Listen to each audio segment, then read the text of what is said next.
अच्छी पीली शराब पीली, जैसी पाई शराब पीली। इस शेर के साथ आज की कहानी की हम शुरुआत करते हैं। बात है 29 अप्रैल 1994 की। बेंगलुरु शहर, जो देश का जाना माना शहर है, हाईटेक सिटी है, उस शहर की चकाचौंध में स्ट्रीट लाइट जल रही थी। एक शराब के ठेके पर क्राइम ब्रांच के कुछ पुलिस वाले बैठे होते हैं। वो नजर रख रहे थे कि कोई शराब पी करके सड़क पर तो नहीं जा रहा है, कोई झगड़ तो नहीं रहा है, कोई गाड़ी तो नहीं चला रहा है। तभी वहां पर एक व्यक्ति नशे में धुत होकर के पहुंचता है और वो शराब खरीदने के लिए दुकान पर नहीं जाता है।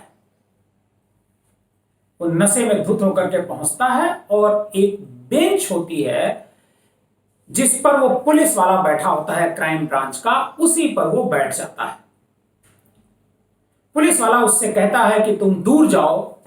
लड़खड़ाते हुए बोलता है कि साहब मेरी बात तो सुन लो, मैं दूर तो चला जाऊंगा, लेकिन मेरी जब बात सुनोगे तो तुम भी चौंक जाओगे।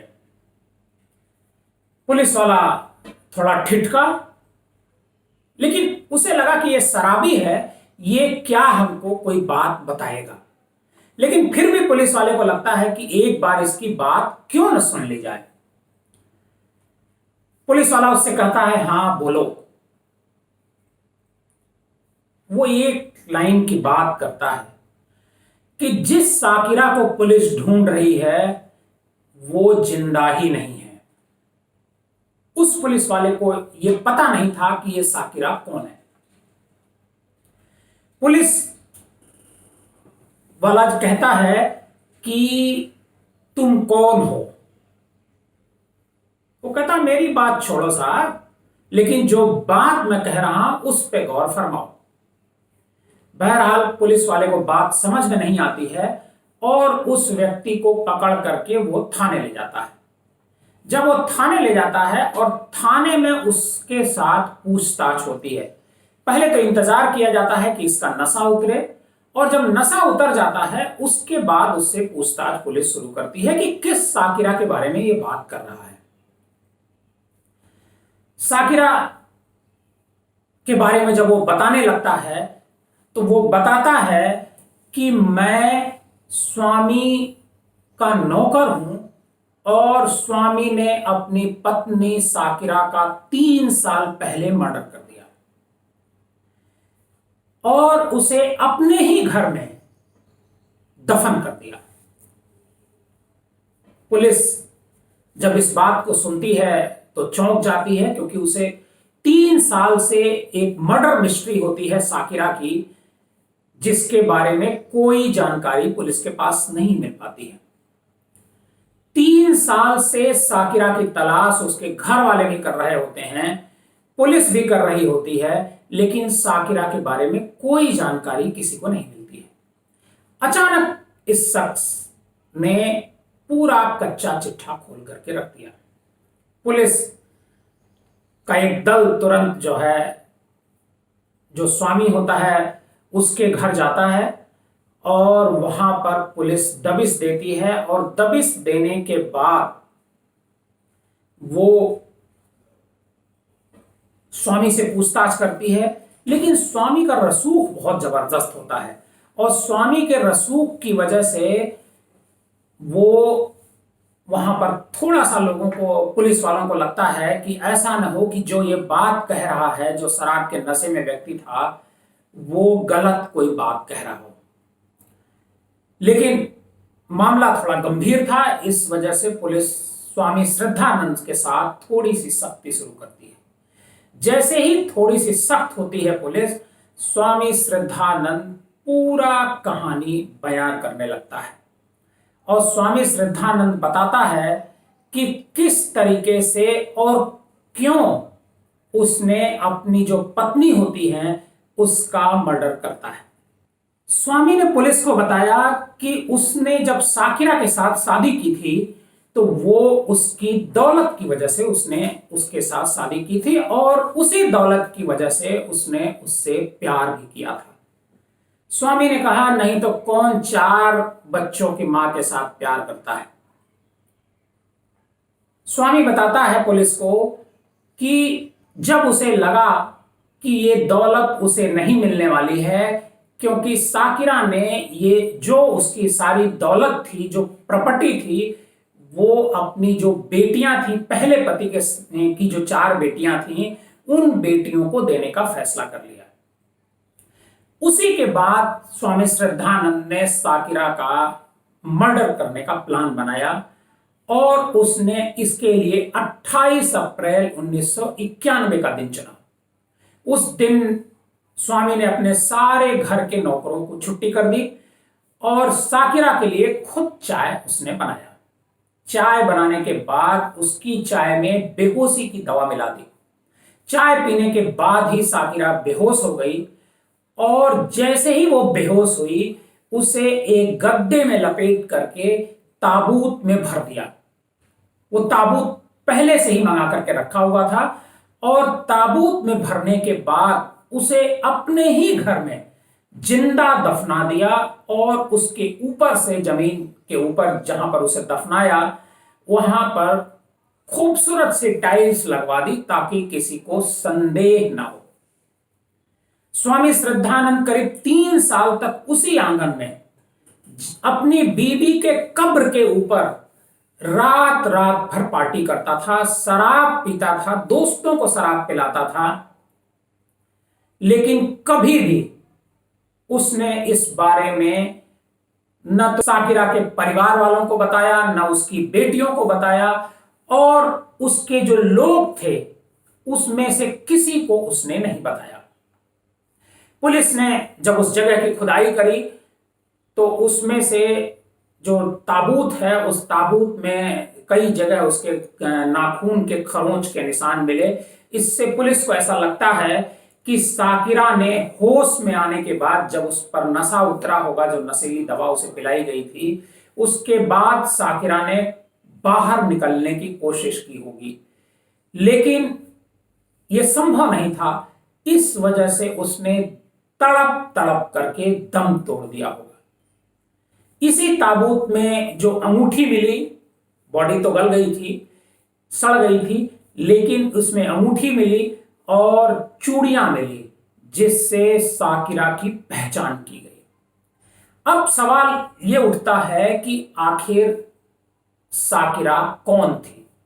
स्वामी श्रद्धानंद को गिरफ्तार कर लिया गया और गिरफ्तार करके उसे जेल में डाल दिया गया। जेल में जाने के बाद पुलिस ने उसके खिलाफ मुकदमा बनाया और मुकदमे की सुनवाई हुई। लोअर कोर्ट में मामला गया और लोअर कोर्ट में उसे उम्र कैद की सजा सुनाई गई। सुप्रीम कोर्ट तक मामला गया, लेकिन सुप्रीम कोर्ट ने भी इस केस में स्वामी श्रद्धानंद को कोई राहत नहीं दी।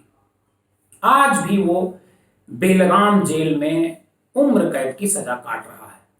लेकिन साकिरा का जो मर्डर केस था, जो मर्डर मिस्ट्री थी, वो इतनी चर्चित हो गई थी उस समय, मीडिया में इतनी चर्चा इसकी थी कि पूछिए ही नहीं।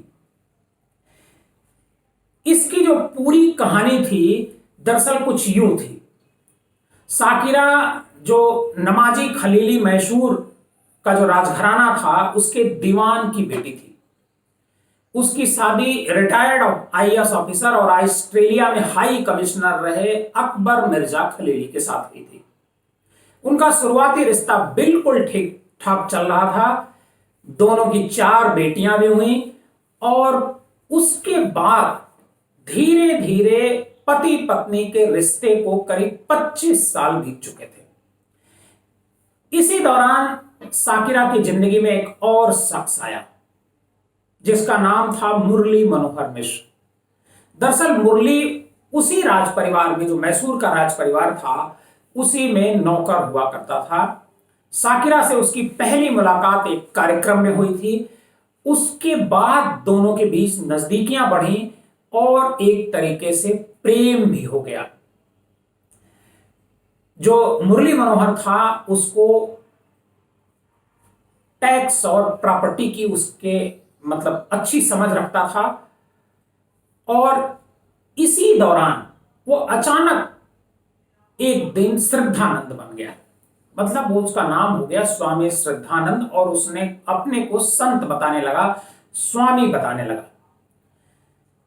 साकिरा पर उसकी नजर थी और साकिरा को एक दिन उसने बुलाया और साकिरा से कहा कि तुम्हारे जीवन में सिर्फ 4 बेटियां हैं, तुमको एक बेटा होना है, और तुम्हारे जो ग्रह हैं वो ये बता रहे हैं कि इस उम्र में तुम्हारे साथ एक बेटा होगा। हर औरत चाहती है कि उसके जो बच्चे हों बेटियों के साथ साथ कोई बेटा जरूर हो, ताकि उसका जो खानदान है उसका वारिस चलता रहे। लेकिन जब ये बात स्वामी श्रद्धानंद उर्फ मुरली मनोहर मिश्र जब ये बता रहा था, तो साकिरा उसकी जो चालबाजियां थी उससे अनजान थी। लेकिन साकिरा पहले से ही उससे नजदीक थी और उसे प्रेम कर रही थी। तो स्वामी श्रद्धानंद ने कहा कि अब तुम अपने पुराने पति को छोड़ दो। साकिरा को लगा कि इसके साथ ही बेटा पैदा कर लेते हैं। इसी दौरान उसने जो है साकिरा के साथ शादी कर ली और साकिरा ने अपने पति को तलाक दे दिया। साकिरा जब तलाक दे रही थी तो इस फैसले से उनकी जो 4 बेटियां थीं वो बेहद नाखुश थीं, और 3 बेटियां अपनी मां से पूरी तरह से अलग हो गईं। लेकिन जो उनकी चौथी बेटी थी सबा, वो मां से अलग नहीं हो पाई। लेकिन वो उसको मॉडलिंग का शौक था और अपने मॉडलिंग के शौक को पूरा करने के लिए वो बंबई चली गई। लेकिन बीच बीच में वो अपनी मां से मिलने बेंगलुरु आया करती थी, जहां पर स्वामी श्रद्धानंद बनकर के स्वामी रहता था, और जो सबा की मां यानी साकिरा जो उसकी पत्नी थी वो रहती थी। दोनों के बीच करीब 5 साल तक रिश्ते बहुत ठीक चले। लेकिन अचानक एक दिन ऐसा आया कि स्वामी श्रद्धानंद और मुरली मनोहर मिश्रा को लगा कि अब साकिरा को उसे रास्ते से हटा देना चाहिए। स्वामी को लगा कि अब साकिरा उसके काम की नहीं रही, क्योंकि स्वामी श्रद्धानंद ने इसलिए साकिरा के साथ प्रेम किया और शादी की कि उसकी जो भारी भरकम दौलत है, करोड़ों की जो प्रॉपर्टी है, वो उसके नाम हो जाएगी। लेकिन साकिरा ने एक दिन फैसला लिया कि जो भी उसकी प्रॉपर्टी है वो सारी प्रॉपर्टी वो अपने 4 बेटियों के नाम कर देगी। इसी दिन से स्वामी ने अपने आप को अलग कर लिया साकिरा से, और उसने मर्डर किया, और मर्डर करने के बाद जो है ताबूत में जमीन के भीतर उसे जिंदा गाड़ दिया। जो इसकी जो सबसे छोटी बेटी थी सबा, उसने कई बार मां से मिलने की कोशिश की। मां का फोन जब भी वो मिलाती थी तो मां का वो फोन स्विच ऑफ होकर बताया करता था। उसने स्वामी श्रद्धानंद से भी बात की, स्वामी श्रद्धानंद ने भी कोई जवाब सटीक नहीं दिया। उसने बताया कि तुम्हारी मां अमेरिका गई हुई है और उसे बच्चा होने वाला है, कुछ कॉम्प्लिकेशन हो गए हैं, उस कॉम्प्लिकेशन की वजह से वो अमेरिका इलाज के लिए गई हुई है, वो अस्पताल में भर्ती है। और मैं भी अमेरिका गया था और वहां से लौट आया यहां काम के सिलसिले में। सबा को थोड़ा सा बात पर यकीन भी हुआ, लेकिन जब इसके करीब 6-7-8 महीने बीत गए और उसकी मां नहीं लौटी और उससे कोई संपर्क नहीं हो पाया, तब सबा ने इस मामले में अपने मां की एक गुमशुदगी की रिपोर्ट दर्ज कराई। गुमशुदगी की रिपोर्ट दर्ज होने के बाद सबा ने संदेह जताया कि स्वामी श्रद्धानंद ही इसके गायब कराने में इन्हीं का हाथ हो सकता है। पुलिस ने काफी कोशिश की, स्वामी श्रद्धानंद से भी बुला करके उस समय पूछताछ की, लेकिन कोई जानकारी पुलिस को नहीं मिली। क्योंकि श्रद्धानंद का पूरे इलाके में धाक थी, पुलिस में भी उसकी अच्छी धाक थी, इसकी वजह से पुलिस उसके खिलाफ कोई भी सख्त कदम उठाने से डर रही थी। और इसी तरह से साकिरा का कोई पता नहीं चला। धीरे धीरे 3 साल बीते और उस शराबी कांस्टेबल ने शराब के ठेके पर साकिरा की मर्डर मिस्ट्री को ओपन कर दिया। ये जो मर्डर मिस्ट्री थी इसकी खूब चर्चा हुई, बहुत। इसे डांसिंग ऑन ग्रेव के नाम से पूरे देश में जाना जाता है इस मर्डर की मिस्ट्री को। आज भी इसकी खूब चर्चा है। इसकी एक कहानी भी वेब सीरीज के रूप में आ रही है। आज की हमारी ये जो कहानी है ये कैसी लगी, हमारे इस कमेंट बॉक्स में जाकर आप जरूर बताइएगा।